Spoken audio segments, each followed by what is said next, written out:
अस्सलाम वालेकुम जी, मेरा नाम डॉक्टर शोएब मसूद है और आज आप स्माइल स्टूडियो लाइव चैनल की तरफ देख रहे हैं। तो आज का जो हमारा टॉपिक है जिस पे हम बात करेंगे वो है दांतों में फिलिंग का करवाना। अक्सर जो मरीज़ हमारे पास आते हैं उनकी ये शिकायत होती है कि डॉक्टर साहब हमें तो पता ही नहीं चला और हमारे दांत में एकदम दर्द शुरू हो गया, तो हमें इसकी क्या एहतियात करनी चाहिए। तो सबसे पहले तो मैं आपको ये बता दूं कि दांतों में जो दर्द होने का अमल है वो कोई एक एक फौरन होने वाली चीज़ नहीं है।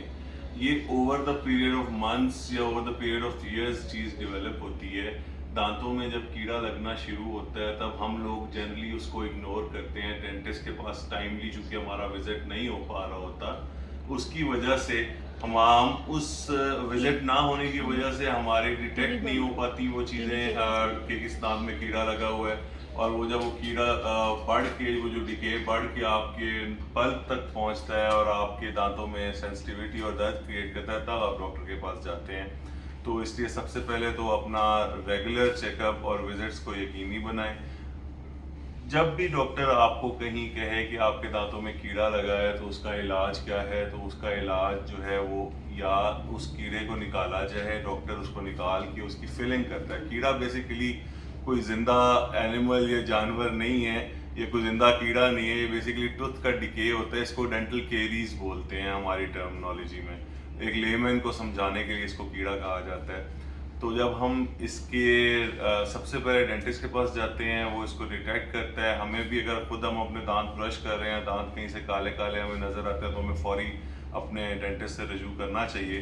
तो वो आपको बताएगा कि आपके दांतों में कीड़ा लगने का अमल स्टार्ट हो चुका है, तो अब इसको डीके को रिमूव करके इसके अंदर फिलिंग्स करनी चाहिए। ये तो हो गया जी छोटा सा इंट्रोडक्शन।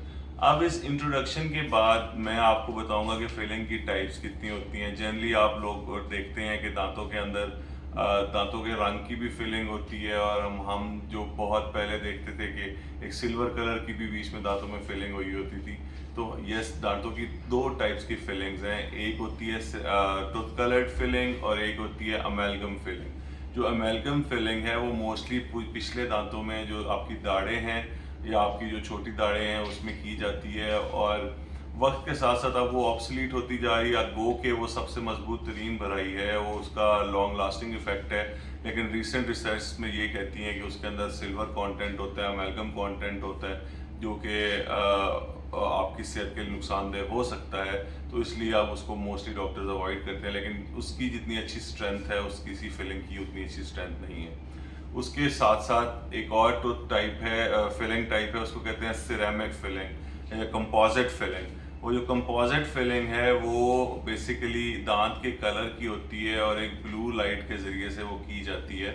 वो भी पिछले दाढ़ों में भी की जाती है और फ्रंट के टीथ पे जनरली वो की जाती है, ताकि नज़र आने वाले दांत के साथ वो ब्लेंड इन कर जाए और वो नज़र ना आए, दांत के साथ वो ब्लेंड इन कर जाए, उसका कलर मैच कर जाए। तो जो सिल्वर होते हैं वो मोस्टली पिछले दांतों के लिए होती है, और ये जो कंपोजिट फिलिंग है ये भी अगले दांतों में भी हो सकती हैं और पिछले दांतों में भी हो सकती हैं। तो ये हो गई हैं दो बेसिक टाइप्स हमारी फिलिंग्स की।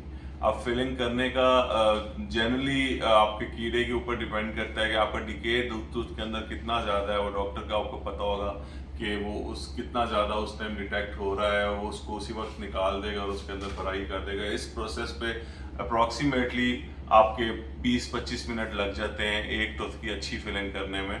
तो आप इसको टाइमली आपको चाहिए कि आप फिलिंग्स करवा लें, ना कि आप उसका इंतज़ार करें कि वो डिके बढ़ता रहे, कैविटी बड़ी होती रहे और एंड पे आपको दर्द हो और आप उसको रूट कनाल और क्राउनिंग और बड़े प्रोसीजर्स की तरफ जाएं, जिसमें आपका खर्चा भी ज़्यादा हो और आपका जो है टूथ का डैमेज भी ज़्यादा हो।